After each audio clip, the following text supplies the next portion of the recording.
What's going on, everybody? Welcome into another episode of the Lakers Outsiders podcast and stream. As you can see, off to a great start. Just about did most of the intro with no audio, and I've already got my co-host We're Honi back, Ahmadian baby. laughing at me. Honey, We are back. you're the one coming back from vacation. Like you're supposed to be the rusty one, not me, man. Sounds like you're the one that needs a vacation. I at least need a Popeye's chicken sandwich, I think, to kind of get me I going a little agree. bit. But I agree. That would be a great boost to all of our chances of making it through this podcast. yeah, and I've got the title all wrong, and I'm just struggling. I'll update it here in a second. But we are going to be talking about the Lakers free agency. They've got mostly a full roster, still a couple open roster spots. So we're going to talk about that at the end of the show. But we're going to be talking about how we feel about the Lakers free agency process and their trade for Russell Westbrook, and that led to obviously some free agent signings, a theme of the free agent signings and all that stuff. And like I said, we'll kind of wrap this thing up with who we think should fill those last couple spots, because the Lakers do have 3 open roster spots as of right now. Hopefully, no breaking news goes off while we're recording this, but hey, worse things have happened. So, all right, Hani, me and you haven't really gotten to discuss Russell Westbrook, and we'll discuss that more in depth at a later date. But after trading for Russell Westbrook, basically trading everybody not named LeBron and AD that was under contract for next year, I guess outside of Marc Gasol at the time, the Lakers have kind of scrapped together a very, I don't want to say an old team. It is an older team, but a lot of pretty good veterans for really, really cheap. How are we feeling about free agency for the Lakers so far? Um, it's been a mixed bag for me. I think uh, the defining feature of this offseason is very much clearly that they went from a team that had a lot of depth last season, and obviously didn't end the way that they wanted it to a team that now has a true big three. They have a third star in Russell Westbrook, and in my opinion, much lesser depth. Like you said, a lot of the veterans that they got are good, talented players.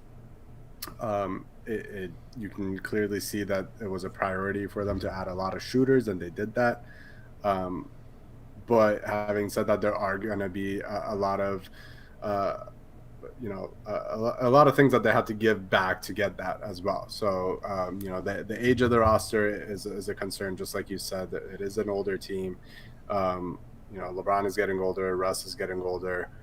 He's had some injury issues recently, and throughout the rest of the roster, there's a lot of older guys that may not always be available because of that. Um, the defense of the roster, I think, has taken a big hit. Losing guys like KCP, Alex Caruso, even Kyle Kuzma. Those were really valuable defenders for this team, and really the Lakers are kind of going into this season putting a lot of faith, and a lot of deserved faith, I should say, in Frank Vogel and him being able to figure that side of the floor out, regardless of what sort of pieces he has around his, 2 major difference makers defensively that are Anthony Davis and LeBron James. Um, so, I mean, my thoughts on the offseason kind of change day by day and player by player. There's a lot of guys that I really am either fans of from before, like a guy like Carmelo Anthony, who I have a lot of questions about how he's going to play, but has always been one of my favorite players in the league. So I'm really happy to be rooting for him. Same thing with Westbrook.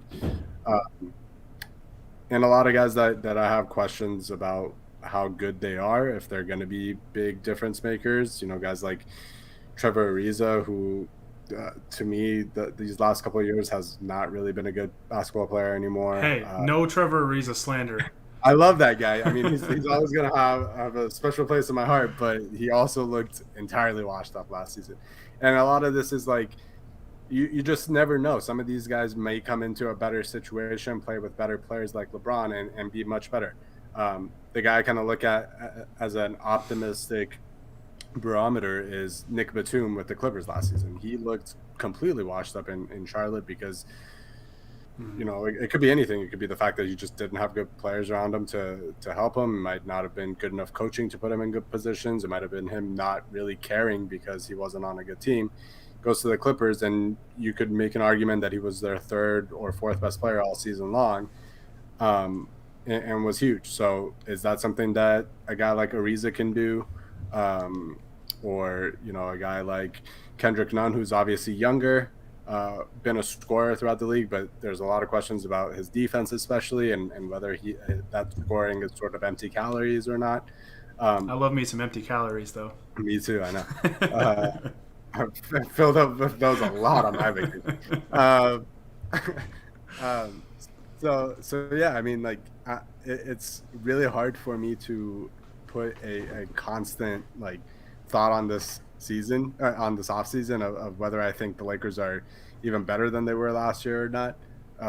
There's just a lot of, oh, I really like this piece. Ooh, I'm really not sure about this piece, and it all comes down to, for me, is just, one, can their guys stay healthy this year, which hopefully they will be. They have a longer off season. LeBron's injury was a much flukier injury. Obviously, he's getting older. There's a higher chance of those happening, but throughout his career, he has been just insanely healthy. AD is a guy who hasn't necessarily always been healthy, had been healthier the last few years, and last season was just awful, pretty much start to finish for him. And then Westbrook as well. He's had his fair share of injuries, even though he's a tank and still one of the most athletic guys in the league. He's had those knee injuries and those issues. So if those guys are healthy, and if those three specifically learn how to play with each other, then yeah, I have no problem saying that the Lakers are still favorites in the West, and probably 50-50 with the Nets as overall favorites to win the title. But there's a lot of questions that have to be asked and answered in between now and the playoffs and the finals next year that I don't really know if I have answers for. Yeah, it's an interesting, it's kind of a shift in identity, right? This team was very much built on defense the last 2 years, and just relying offensively to say LeBron and AD kind of do everything for us, right? Like, just kind of play around the superstars. The title team now 2 seasons ago did kind of have the benefit of an additional playmaker in a guy like Rajon Rondo, who in large part was not great in the regular season, but in the playoffs had moments of brilliance, and I think that kind of catapulted them to another gear that other teams couldn't hit during that playoff run. I mean, they went 16-5 in that playoff run, and were just really, really fun to watch, and just an incredible basketball team. Last year, I mean, you had that, I think, to a lesser extent with Dennis Schroeder. It's funny because going into last year, we said it all throughout the season. If the Lakers were healthy, I don't think there's a team that can beat them 4 times out of 7. Turns out we didn't get to see anybody try and beat them 4 times out of 7 fully healthy, because Anthony Davis goes down. LeBron wasn't obviously 100%. Dennis Schroeder was coming back from COVID protocols and all that stuff. So unfortunately, the short offseason and all the circumstances around the pandemic kind of doomed them in the end. But it's a big shift in identity where they basically went from a defensive-focused team, which makes sense with Frank Vogel, to completely shifting almost to offense. And it's like they sacrificed their defense for an elite playmaker in Russell Westbrook, which was an underrated need. I said this on the last show with Jacob Rude from Silver Screen and Roll, that was quietly a massive, massive need for this team, because when LeBron does, if he gets hurt or just in the games or in minutes that he's not on the floor, the Lakers needed somebody badly to make those plays. And Schroeder did that at times, and when he did, the Lakers usually didn't skip a beat when LeBron was either out or was on the bench. Now, I mean, you basically, upgraded from Dennis Schroeder to Russell Westbrook, which is a massive, massive upgrade. Both have kind of similar question marks. I think Schroeder proved last year that he was actually a pretty good defender overall. Westbrook, I think, can still be a good defender. It's going to be a matter of mentality and buy-in, because I'll admit that I don't watch Russell Westbrook on a game-to-game basis like we obviously do with the Lakers. So I can't speak too definitively about his defense, but from what I've watched, it hasn't been pretty. His off-ball defense especially is a big question mark. So if he can buy in, though, I still believe that he can be a good defensive player. I think he's going to be a tremendous asset for this team. So they addressed the playmaking outside of LeBron issue, but they also got a lot of shooting that they just did not have last year, and it ultimately did doom them in that playoff series against the Suns. Even with AD going down, I mean, obviously that Game 5 was a disaster, but like Game 6 had a bunch of wide open looks. I mean, throughout the whole series, they struggled to hit shots, and we're still up 2-1 at one point. But the Game 6 especially, man, just so many wide open looks, just could not make them. And the Suns were hitting them at a really successful rate, and that was ultimately the difference in the game, was just shot making. And the Lakers really addressed that. Like I said, they kind of traded defense for another elite playmaker and a lot more shooters, a lot more reliable shooters. Just kind of looking at the roster at this point, you've got, with your guards, you've got Russell Westbrook, Taylor Horton-Tucker, Kendrick Nunn, Wayne Ellington, Malik Monk. Those are two guys that can really fill it up from deep. Both can, from my initial kind of film review, and I've obviously, as a North Carolina fan, I've known Wayne Ellington for the longest time, and I'm happy to see him back in purple and gold. Those two guys though can be movement shooters, which I think is a big plus. Guys that aren't just going to stand in the corner and shoot. You can actually run actions for them and have them come off of screens and do all kinds of things and still catch and shoot and do so pretty efficiently. So you've got those guys. You've got LeBron James. You've got Trevor Ariza, Kent Bazemore, Anthony Davis, Carmelo Anthony, Dwight Howard, Marc Gasol. A couple open roster spots to be filled. We're going to assume that Jared Dudley's probably going to get one of those. But I was glad to see that they did still get some young pieces to kind of mix in, because I was worried that if everybody on this team is like 32 plus, which isn't like super unexpected. I know everybody, it's been kind of like the shock and awe reaction, but when you get 3 max contracts on your team, you're not going to have money for young players. Like when you're ring chasing, you're going to get veterans that want to ring chase, and you're not going to get like a guy coming off of his rookie contract that wants to forego like a 4-year $80 million offer at age 24 or 25 or whatever to go sign a minimum deal to chase a championship. Like that's just not important, or not as important to them as really financially securing their future.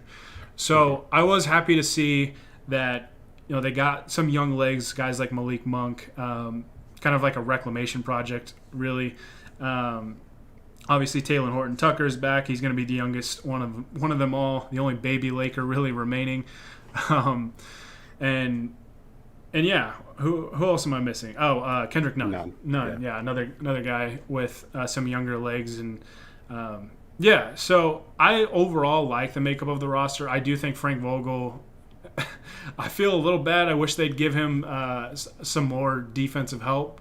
Maybe that's where a guy like Wes Matthews comes in and can still play some pretty solid defense. But it's almost like they looked at Frank Vogel and said, "We know you're a good defensive coach, so now go out and show us like how good you are." Because they definitely traded a lot of defense for shooting, which is understandable because that was ultimately their downfall last year. When they played good defense, they still just couldn't hit shots when it mattered most. And that should not be an issue this time around, knock on wood, assuming everybody is able to stay healthy. And another good thing too with this roster that I'm just looking at these names, the only guy that I can really see that isn't going to have like a pretty normal or a lengthier off season is Dwight Howard, because Dwight Howard with Philly, they went to the second round against Atlanta and went 7 games, so they did go a little bit farther than the Lakers, but everybody else, I mean, was either first round or sooner in terms of their season ending. So they'll have kind of a more normal off season,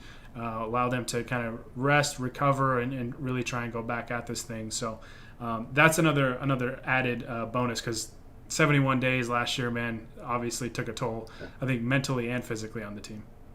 I'd add Mark to that list just because of the Olympics as well, though. So our two centers are definitely going to be the two that have had the shortest offseason. Yeah, which may not be an issue if Anthony Davis is committing to play more at the 5. Yeah. Plus, I would think that Dwight and Mark aren't going to play heavy minutes, which is probably a good thing. And then I would say Mark especially. I wouldn't be surprised if Marc Gasol kind of gets the JaVale McGee role that we saw, where JaVale basically would play 2 shifts, right? He would play kind of that first quarter shift, and he would start the second half a lot of times to play that third quarter shift, and that was about it. And that was really all they needed.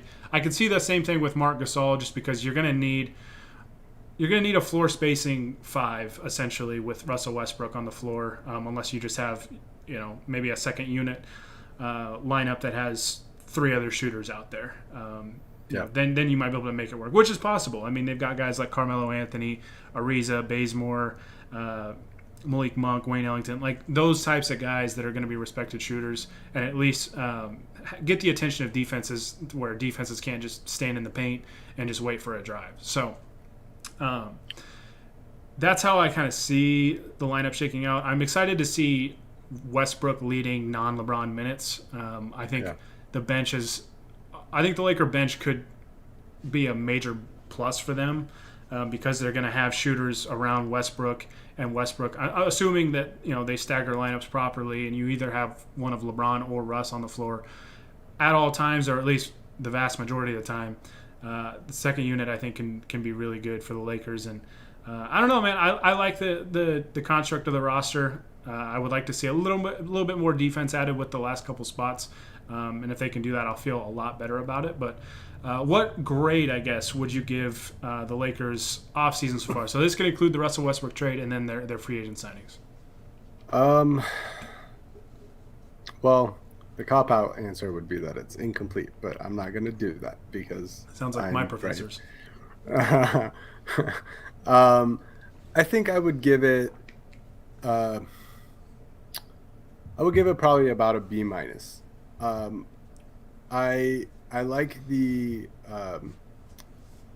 I guess, for lack of a better word, the bravery of going after a third star, even if it's a guy that there's a lot of questions about in terms of his fit and in terms of his mentality and how he's gonna really be able to kind of just mesh with with the most talented team has been on in a long time in terms of at least the star power and how he's going to be able to take a step back if he does or whatever. Getting that guy at a pretty low value in terms of what you traded to get him, I think is a largely good or at least very brave move by the front office that I think they needed to do. I'm not crazy about that fit, and like you said, we'll do a longer podcast on that, so I won't go into details about it. But I have plenty of questions about that. But I do appreciate that they went for it with that. In terms of the rest of the offseason, like I said, I have plenty of questions about a lot of players.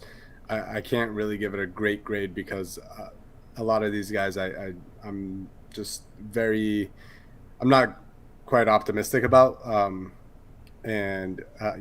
need to see it actually on the floor to see how many of these guys can actually play at a high enough value, at a high enough quality to really win a title.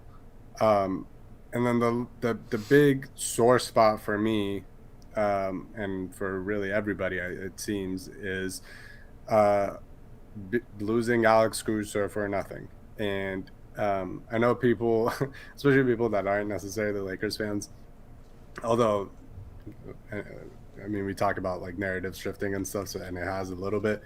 Alex Caruso is not necessarily the difference between winning a title or not at all. He's a very great player. He knows how to play within his role, and he had a huge impact on that Lakers title team. But he's not really what's going to stop you from winning a title or not. But he's also a young guy that would have fit in his role. He would have fit alongside all of the star players. He would have done the dirty work at a very good value, relative to what he got from the Bulls and reportedly what he came back to the Lakers and requested, which was less than what the Bulls gave him, and they declined to even give a counter offer. My main issue is that to me it seems like, and it's very silly because the Lakers spent so much money this offseason, getting Russell Westbrook, who is getting paid something like $40 million a year, I think more than that. 44, I think. Yeah, and having, I think, the largest tax bill in team history. But it still seems like they cheaped out on signing Alex Caruso for whatever reason, whether they just thought he wasn't worth that value, whether they didn't want to give him a fourth year or a third year. Whatever that may be, it just seems so silly to me because they could have easily kept him. And even if they didn't value him at that number, it's very clear that other teams in the NBA did, and he would have at the very least been a great trade asset. And it just seems like that was a decision that was made for the team to basically save on tax money, a significant amount probably. I haven't looked at exactly what the numbers would be. It would have been 10 million just on his salary, and then whatever times of that. I think it would have been about 40 million next year just to sign him about 10 million. Right, there you go. And I don't know. It just seems so silly to me to, you're the you're the Los Angeles Lakers. You make the most revenue in the NBA probably. Maybe the Knicks or the Warriors are the only teams that can compete with that. Um, and I don't think even the Knicks. It's probably just between them and the Warriors. Um, Shout out to the Knicks, by the way, for paying my boy Julius Randle today. um, and so I don't know. It's a very frustrating thing. It frustrates me even when other teams do this, when their owners are not willing to shell out the money to keep good players on their team. But it's so much more frustrating when it's the Lakers because you're one of the richest franchises, sports franchises in the entire world, and 40 million to you is nothing. And I understand that the Bus family, like relative to other NBA owners, are not very quote unquote rich. They are obviously so much more rich than I am. I'll trade places with every member of the Bus family. And I understand that their income is pretty much primarily the Lakers, but that is an insane amount of income, and if you're not spending that money to keep a very good player, and a player that all your fans love, and a player that would have contributed to potentially winning a championship, that's really concerning to me. I don't know if that will stop them from winning a title this year, if that would be the reason why. It probably isn't, but down the road, I think this is a very concerning trend that they wouldn't be able to do that. And it was so avoidable too. Like I would have easily, and maybe people will disagree, I would have easily taken, with no other context, I would have easily taken Caruso at that salary over Kendrick Nunn at the money that they gave him. I think Caruso would have been, I mean, I'm off the top of my head, and I'm not looking at a roster here. I think he would have been still their second best guard after Russell Westbrook. That getting that sort of player at 10 million, a guy that could be a starter quality player. He started in Game 6 of the NBA Finals, at a $10 million a year salary is nothing. And like I said, if push comes to shove and he doesn't have a good year, or you just don't see the fit, or you just don't value him at that much, or you don't want him on the roster past 2024 or 3 or whatever they're thinking about when they want to retool around Anthony Davis, fine, just trade him to another team. And I would say 80% of teams in the NBA would jump at getting Alex Caruso at that amount of money, and give up assets to get him. So I don't know, that I think, I know it sounds silly for a team that has championship aspirations and has 3 superstar players, but that does leave a pretty big stain on their offseason to me. And that's why I can't really give it a much better grade than what I gave, that I can't even remember now because I talked for so long. B minus was the B minus, there you go.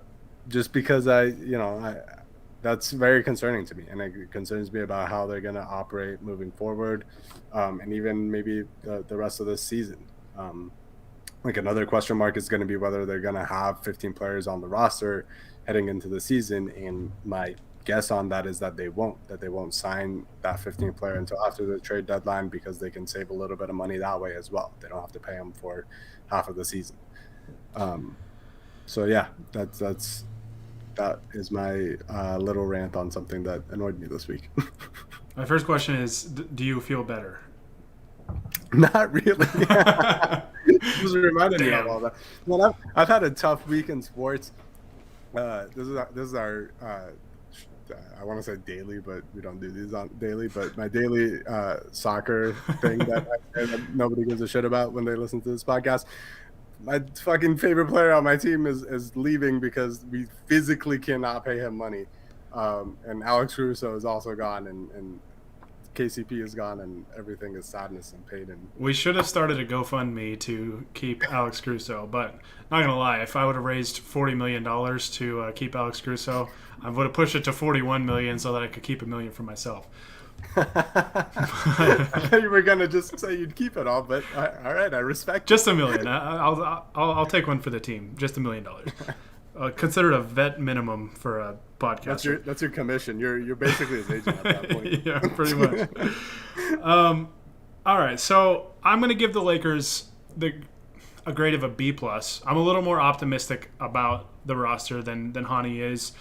We've talked about the defense is a big question mark, and I think really the X factor for this team is going to center around Russell Westbrook and his ability and his buy-in to play good defense. I think he can do it. He's just got to do it.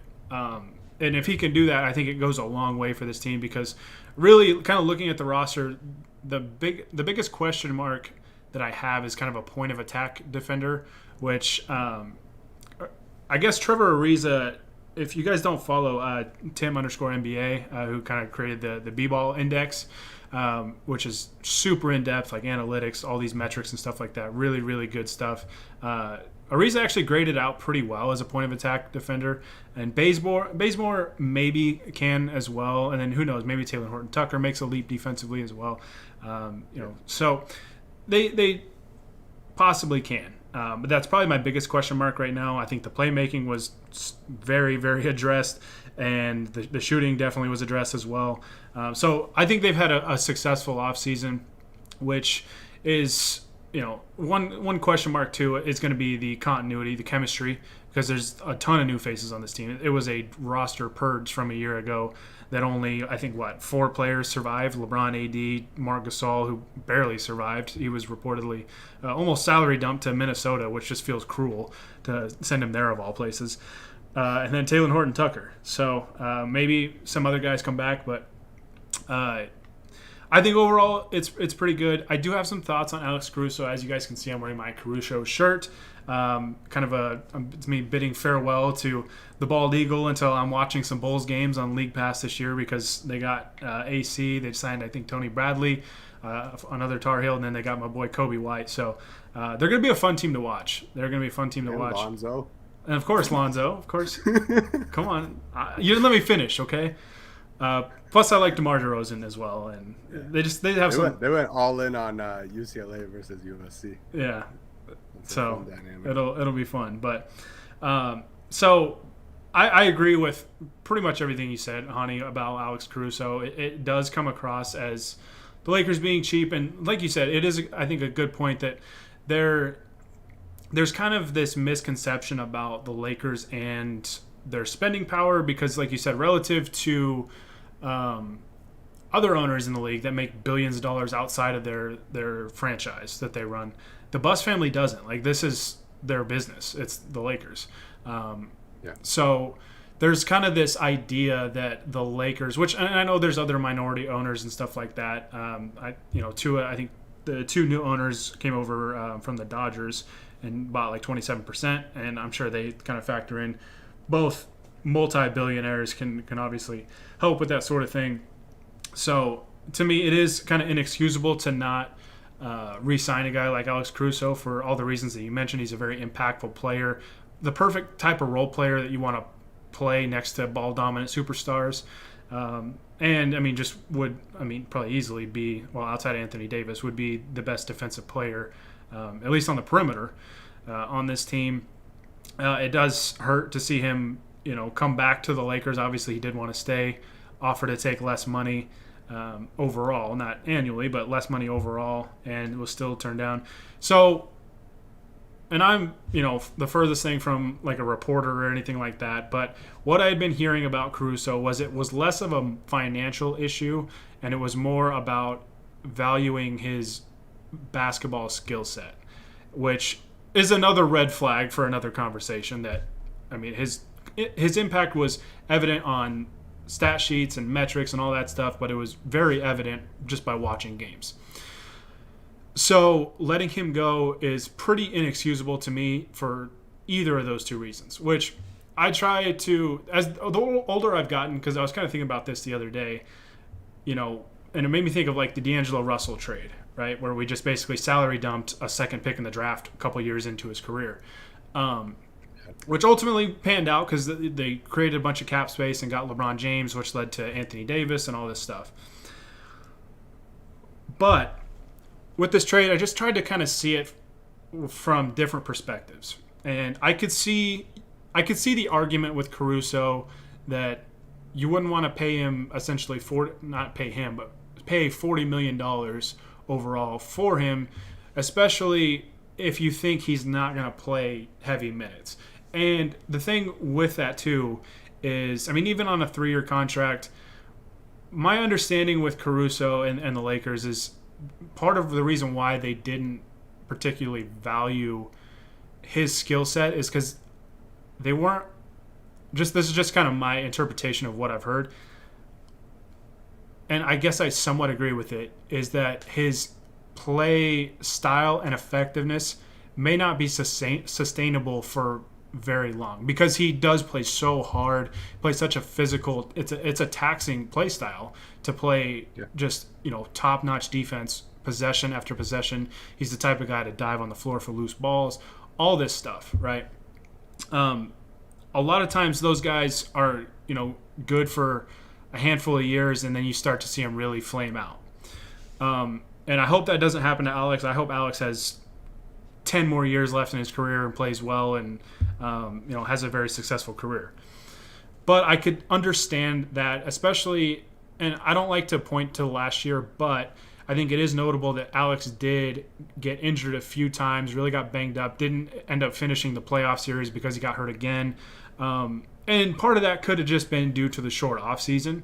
It could have just been the way that he plays. Because, we were pounding the table on that championship team for him to get more minutes. Like we were screaming about it all year to give him more minutes.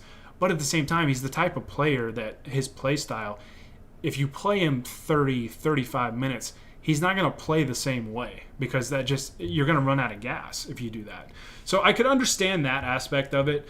It's still, to me, it's bad, really bad asset management, which I don't like to use the word assets when I'm talking about players because they're human beings, for crying out loud. It feels like something Danny Ainge would do. But, I mean, like you said, Honi, if you didn't value him, obviously other teams did because, I mean, you look at Dennis Schroeder, right? Dennis Schroeder turned down 4 years, $84 million, which at the time, when it was offered to him, I don't think many Laker fans would have batted an eye if he took it and would have said, maybe it's a little pricey, but it's not the worst thing in the world. Now, they went into the same free agent market together, and Alex Caruso had offers. Dennis Schroeder is still waiting for a team, and cap space is pretty much dried up. So that kind of shows you, I think, the value of Alex Caruso and the value he has on winning. And that's not even a shot at Dennis Schroeder. Dennis Schroeder kind of won me over for the most part this year. There was some dumb shit that he did along the way. But as a player, I was pleasantly surprised with how he played and his skill set overall on both ends of the floor. But Caruso just showed kind of his impact on winning. And, for the contract that he got, I think the Lakers needed to match that. And if you don't buy in to what he's able to do long term for the reasons that I mentioned, then like you said, Honi, you scour the trade market, you see what you can get something back. Just letting him walk, I think, is really bad asset management, and it's unfortunate. I'm really sad to see him go. I'm really sad to see a lot of these guys go, especially these guys that helped the Lakers win a championship, like Caruso, KCP, Kuzma, all these guys. It sucks to see him go, but that's just kind of the nature of the business. And that's why I would say a B+, because I do like the fact that the Lakers actually got probably more consistent shooting around LeBron and AD, and they added an elite playmaker around them. So the difference really between a B+ and like an A+ for me is the defense is a big question mark, and then letting a guy like Alex Caruso walk for nothing, I think was a mistake. Not, like you said, Honi, it's not something that is going to stop them from winning a championship. But I think ultimately it's a mistake. It's hard to really look at it from another lens, and I'm not going to be overly critical about it because I can understand where they might be coming from a basketball standpoint, because of the style of play, possible injuries, all that stuff. But financially, yeah, it's, the Lakers obviously aren't like the Yankees back in the day, because the Yankees back in the day, like when we were kids, was basically like, here's a blank check. Tell me the amount. We want to buy a World Series, right? Like that's kind of the conception of the Yankees, and just how they've been for a while, at least when we were kids. The Lakers aren't like that, but they almost have that. Like that's kind of their image, right? That they can just hand over a blank check, and it's really not the case because the majority owners, the Buss family, this is their income. They don't have billions of dollars from other sources. Yeah. Anyways, that's my little rant. I go with a B+. Hani says B-. Let us know in the chat what you guys think. And chat, I promise I'm not ignoring you guys. We're just kind of saving questions and comments till the end like we normally do. So those of you that have kind of jumped on in the chat and followed along on Twitch, and followed the channel, I appreciate you guys for doing so. But yeah, so overall I think Hani and I, there's a level of separation. Both pretty optimistic, but I'm more optimistic. But it wasn't a perfect offseason, even though it was, to me, pretty successful. Yeah, I mean, I guess my last thing on AC is we talked a little bit about the Lakers really losing their identity through these moves, that the defensive identity, and I don't think anybody really exemplifies that more than Caruso, not even, a guy like AD, just because that's how Caruso came up. That's how he became a good NBA player, how he got this almost $40 million contract, is because of that defense. And, last season, besides everything else that went wrong with injuries and three-point shooting, a lot of concern, I think, was shown towards the chemistry of the team compared to the championship team that was just very tight-knit and close, and celebrated everything together. Last year's team didn't always seem that close, and losing a guy like Caruso, who seemed to be a little bit of a culture setter despite being one of the younger guys on the team, and being somebody that whose teammates really all loved him, celebrated everything he did, from drawing charges to dunking the ball or whatever else. I think that could have a big effect. And the other part of this is that, when you are building championship teams, once you have that core of your superstars, and they have that in LeBron and AD, and we can throw Russ in that tier or not, then it's all about winning in the margins. And I think losing Alex Caruso is decidedly a losing decision, to make in that regard. And that's just my thing, that it's concerning, because I don't know if they will continue to make winning or losing moves in the margins, which is something that, I guess, to be fair, I was very optimistic about this front office being able to do that about a year ago. Like as an example, that the Markieff Morris signing in the buyout market was obviously very huge, at least in one round of the playoffs, and was a big reason, I think, that they ended up dominating those playoffs. So, that's the flip side of it, is that they have shown an ability to do that. But like I said before, I just have some concerns based off of the AC move, whether they're going to be able to continue doing that. Yep. Yeah, it's interesting, man. It's an interesting conversation, I think, with Alex. I think just about every Laker fan agrees that it was a mistake to let him walk. But it's an interesting conversation. Like I said, I've tried to see it from other perspectives, and I can understand different arguments and stuff like that. But it's sad to see happen, because I think if you add him to this roster, man, it would look really, really good. And to me, I mean, it would probably vault it to an A+ grade. Like, I wouldn't have really many complaints. obviously the team is going to be older for what I mentioned earlier. When you have 3 superstars and a potential chance to win a championship, and you're a championship favorite, you're going to be older. It's just kind of the nature of it, because young players aren't signing up for minimum contracts when, like Lonzo Ball, for example, wasn't going to come over for the taxpayers' mid-level exception of $6 million a year when he's got the Bulls offering him 4 years, $85 million or whatever it was. So, and that's 100% understandable. I don't blame those guys one bit. So, yeah, it's going to be interesting. I like the makeup of the roster so far, but I think that they can definitely bolster it a little more with these last couple roster spots. With that being said, let's dive in to these last roster spots. So we've got 3 open roster spots. Honi, I think me and you both agree that they're going to leave 1 spot open. It was a big reason why they didn't want to be hard capped with a sign and trade, where they took in an incoming player via sign and trade, because they want to have that flexibility. And they'll, on the buyout market, it's probably going to be a battle mostly between the Lakers and the Nets. The Nets really cleaned up on the buyout market last year. A lot of guys signed up for cheap to go over there. I would anticipate the Lakers are going to have guys lining up for the last open roster spot, or 2 if they do create those. So right now, let's assume basically that they're going to leave that 15th spot open. Let's assume that Jared Dudley is going to take a spot, because we anticipate that he will. Ultimate locker room guy.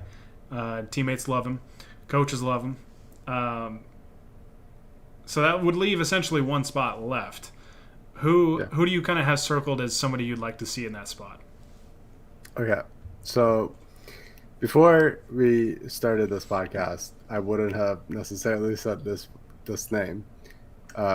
You mentioned that we were going to talk about this right before we came on, and I, scavenged my brain. And I was like, who do I want at that last roster spot?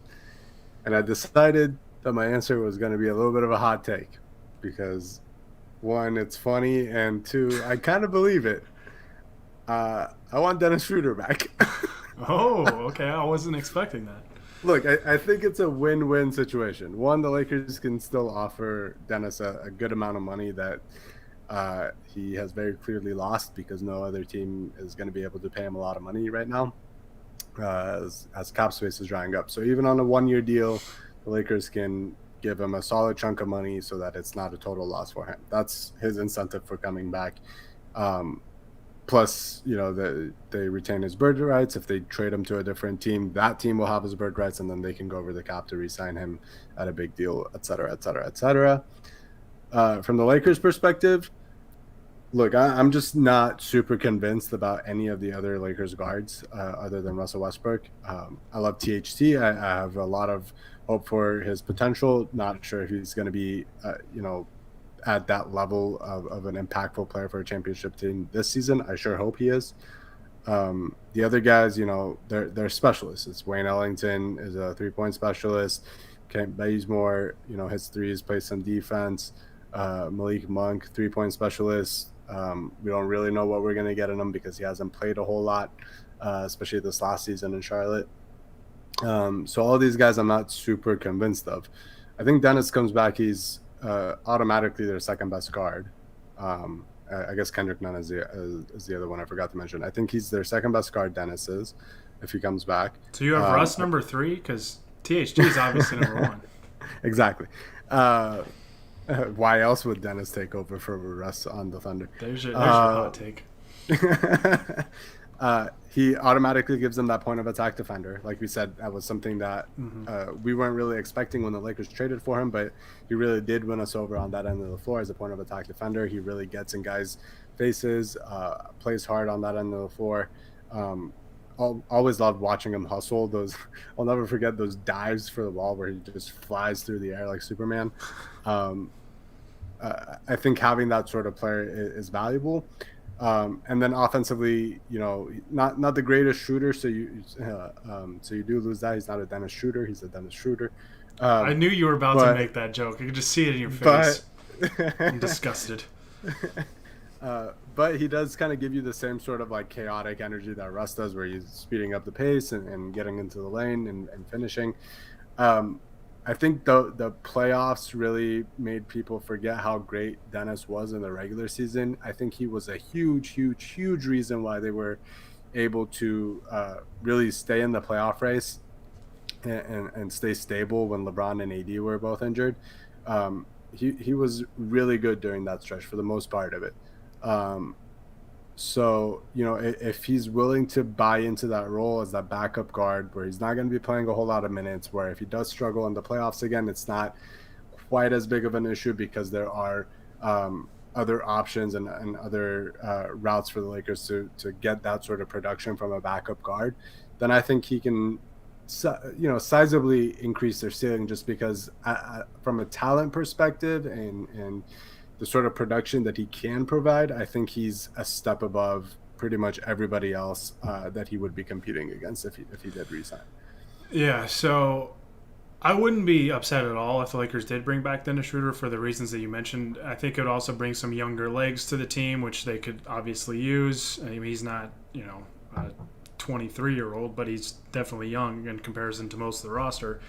Yeah. I was pleasantly surprised by his play last year, especially defensively. I think there's a role for him on this team as kind of that sixth man, and I think that was kind of the idea we had with him coming over last year, was he was going to be a sixth man and be like this super sub. And I think that could potentially be a role for him.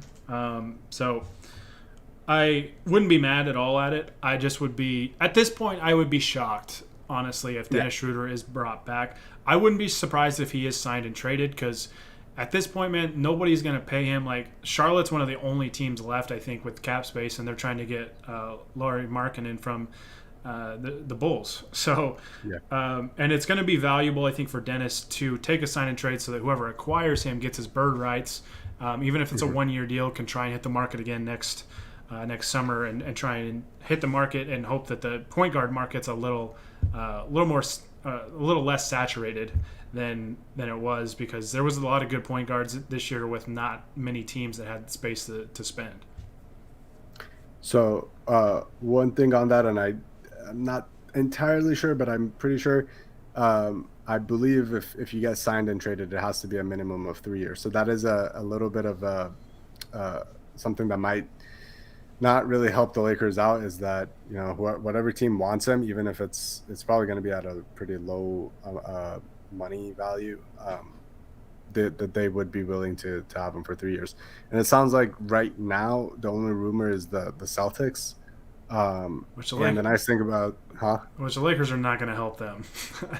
Well, yes, correct, but hear me out. The nice thing about the Celtics is that I believe they have like a $9 million trade exception. So if the Lakers can just literally swap Schroeder for a trade exception, that's something that they could take into the season and get a difference maker for, without having to give back any salary. So I think that would be a smart thing, is for them to find a team with a trade exception to give him to. But obviously that team would have to agree to sign him for 3 years, and then Dennis would have to agree to go to said team. Which Dennis isn't going to have many options at this point. So I don't know. It would be great for the Lakers to get something back. If it's going to be Boston, it's Jason Tatum or nothing. That's my final offer. So look, throw in Jaylen Brown too. They can. Yeah, I was going to say they can talk us down to Jaylen Brown, but I won't be happy about it. I mean, we'll take both, but I'll settle for one and an unprotected first round pick. Yeah, man. I wouldn't mind Schroeder being back, like you said, especially just for having a point of attack defender. Yeah. I just would be shocked, just for various reasons. I think he really rubbed the wrong people the wrong way.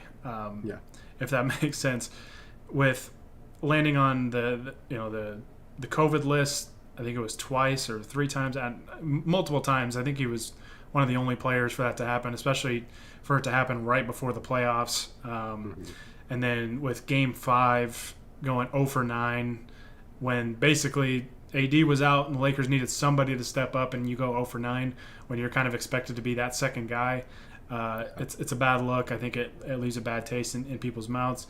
And another thing, too, is obviously LeBron's going to have a pretty significant amount of influence over roster personnel. and him, I think in like a German article, outing LeBron as somebody who was one of the only players on the team not vaccinated. I think all that stuff, but especially that right there, LeBron is probably going to say, "No, you're done." Like and I wouldn't blame him for that, because I don't think that was cool. To share that, because that's not his information to share. But so yeah, I'd be cool with bringing him back. I just would be shocked if it happens. I don't think it'll happen either. I just thought it'd be funny to bring up the idea. Dennis for the minimum. No. So I've got 3 players in mind. They are all old, for lack of a better word. So I'll rank them in order. Number 3 on my list would be Avery Bradley, due to familiarity, and I mean, it was 2 seasons ago, but he was a very good point of attack defender for the Lakers. And the guy's just a dog, man. He just gets after. He's a tough, hard-nosed player, and I think can still play defense at a solid level, maybe not an elite level, but a solid level. And it sucked because he was playing like really good basketball right before COVID shut everything down and was really starting to get going. And then COVID shut down, and then obviously he opted out for personal reasons, and we didn't get to see him as a Laker anymore after that, and that sucks. But he's a guy I would keep an eye on, just because I've said it a few times now. Point of attack defender would be really nice. Number 2 on my list would be Andre Iguodala, who I would be shocked if he doesn't sign with the Golden State Warriors. But Shams Charania did report earlier this evening, by the time that we're recording this, that he had basically narrowed his list down to 3 teams. And shocker, the Lakers and the Nets were among the 3 teams, and the Golden State Warriors were the other team. And the Warriors are probably the favorite, but I wouldn't be upset. Iguodala obviously isn't the player that he was even 3-4 years ago, but I think could still be impactful as a bigger wing defender. He is a pretty good passer and a guy that can create plays for others. You obviously don't want him to really shoot threes, but not going to be a floor spacer, but is kind of like a point forward. Would give the Lakers another layer of playmaking that would be good. And even with like a guy like Marc Gasol is going to bring a little bit of playmaking when he's on the floor too. So wouldn't be mad at that, but I think my number 1 guy would be Wes Matthews for familiarity purposes, plus almost like sentimental purposes. Like I just love Wes. I've always been a fan of Wes. I want to see him get a ring, and I want to see him do it as a Laker. And watching like his exit interview and how much he talked about how badly he wanted to be back, and he all those guys really wanted to run it back, and it's crazy to think that if they did, they would have had a good shot, I think, to get back to the finals and potentially win it. And then we purged pretty much the whole roster. So did the complete opposite. But I would like to see Wesley Matthews come back, because I think he can still provide value defensively. Plus, in terms of like shooting, I would trust him a lot more than I would trust a guy like Iguodala. Even though Wes wasn't a great shooter, he was at least a decent one. He's going to have those games where he gets hot. He's going to have games where he doesn't shoot well. But just a solid, savvy veteran, physical player that I think can still play a little bit of defense and would help this team, especially on that end of the floor. Plus, I had an idea of a closing lineup of Russell Westbrook, Wesley Matthews, Trevor Ariza, LeBron James, and Anthony Davis. I think would be pretty fun and overall pretty solid on both ends of the floor, because you'd have a couple wing defenders, plus you have AD back there. And then you have 2 elite playmakers, AD, a monster around the basket. You'd probably still have at least decent spacing around Westbrook. So, that was kind of a thought that I had. It's probably more sentimental value than anything, because, like I said, I love Wes, and I want to see him get a title in purple and gold. But we'll see, man. You usually don't think much about the end of the roster or like end of the bench types of guys, but the Lakers have this luxury where they are a championship team, and veterans are signing up to play for the minimum, and they can make those spots pretty valuable. Wes is definitely the guy that I first had in mind before I went with that answer, and I realistically, he is the guy that I would want most to return, for all the reasons that you said, so I don't want to regurgitate that. Another guy I want to bring up as a flyer, and also to get you a little upset, how about Justice Winslow? I I thought you were gonna like say something to get me going, like happy, and then you bring a Duke player into things. um, so I think I like the idea of Justice before we got Russell Westbrook, because he is also not a very good shooter, so that fit just gets very clunky. But as a guy who can be a wing defender, he can also kind of slide down to a position and play the four basically. Has some good playmaking chops, has some good defensive ability. He obviously has not played a whole lot the last few years because of injuries. So that's an issue, but that might be the reason why he's available for a minimum. And I think he's a guy that is a very probably low floor, but also high ceiling value. And as your end of the bench sort of option, I really wouldn't hate that as somebody that they go after. I would be all for like finding a younger player, like a reclamation project, kind of like Malik Monk, to take a flyer on and try and let Phil Handy do his work, man, and work his magic and try and get a young player kind of back on the right track. So Exactly. all right, I'm gonna try and kind of keep up with the chat. I see some of the new Twitch follows. You guys have been active in the chat, and I love that. I love sparking the conversation and getting that going. Here in the near future, I do want to do like a mailbag stream where we talk about the roster, we interact with you guys, answer your questions and stuff like that. So I definitely want to get you guys more involved. I knew this was going to be a lengthier one, just based on we're talking about the whole roster and not really anything in particular. So just kind of catching up with the chat. I saw somebody ask about Kelly Oubre. I think it would be another guy that would probably kind of fit that Winslow type of role, like a reclamation project. I don't see him signing for the minimum. It sounds like was he talking with Charlotte? Charlotte, yeah. So I think that somebody's going to give him probably like a mid-level exception or part of a mid-level exception, which would be more money than what the Lakers can offer. So I'd be fine with it, just to add like another potentially viable wing option. I would just be kind of surprised if they can get him for the minimum, which, hey, you never know, but that's it is what it is. Somebody asked, where does Dennis Schroeder end up? I don't know. I mean, you could say China at this point. I wouldn't be that surprised, man. The market dried up on him really, really quick. Yeah, I don't know. I guess Boston is the front runner just because that's that smallest morsel of rumors that we've heard about him being connected to a team. And they it's crazy, traded man. away Kemba At this Walker, point, and so it created an opening for that. yeah.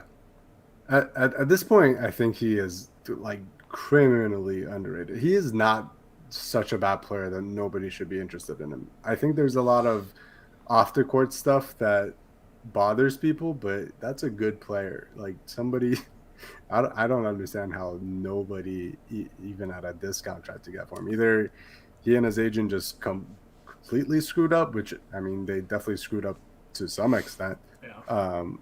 But man, that's insane to me that there's just no interest. Yeah, I think some of the off-court stuff hasn't helped him. Like I said, landing on the COVID list twice, and some of the maybe the comment he made about LeBron. Yeah. I don't know. Like I think he can still be a very valuable player, especially as like a sixth man. I think he almost won Sixth Man of the Year 2 seasons ago when he was with the Thunder. Yeah, like still a good player. It's kind of amazing that nobody has offered even like a mid-level exception. So there might be some off-court stuff that teams know about and don't want to deal with. So let's see. One comment said, "I'll give the Lakers an A. Questions with the Russ fit, but they can fit him into a role, and they went out and got solid role players that can shoot." I would agree. I think that this is that's the thing with Russ, and we'll save this really for another pod. But when I mentioned this, is like this is a totally different role than he's ever played. Like he's played with some really good players, but not a guy like LeBron. Like playing with LeBron is a lot different than playing with a guy like Durant, who is unbelievable player. Like don't get me wrong, but is more of a scorer, whereas LeBron's kind of a pass first kind of guy. So. Different styles. Will Russ average a triple-double? How many games do you think each star will play in an 82-game season? Triple-double for Russ average this year? That's a fun question that I think a lot of people are asking. it's been like 4 years in a row or something like that. Four That of he's the last averaged. 5 years, I believe. There we go. I guess I would lean towards no, just because LeBron is also going to have the ball a whole lot, and I think that should theoretically limit at least the number of assists that Russ gets. Um, but I wouldn't bet against him either. Like that dude, That's somehow he keeps getting them. that's Whether he's playing good or not, he gets a triple double. Yeah, that's what I was gonna say. I think Russ is still gonna rebound the heck out of the basketball. Yeah. Especially one thing I'm gonna love is Russ rebounding the ball, because AD likes to leak out a lot, and those like long outlet passes to AD. Like AD has two guys that can do that for him now. So that's gonna be really really fun. I wouldn't be surprised if he averages a triple double, just because I think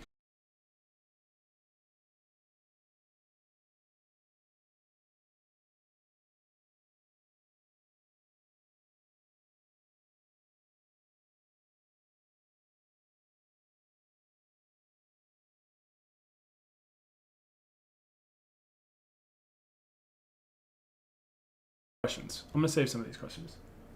All right. Looks like we're back.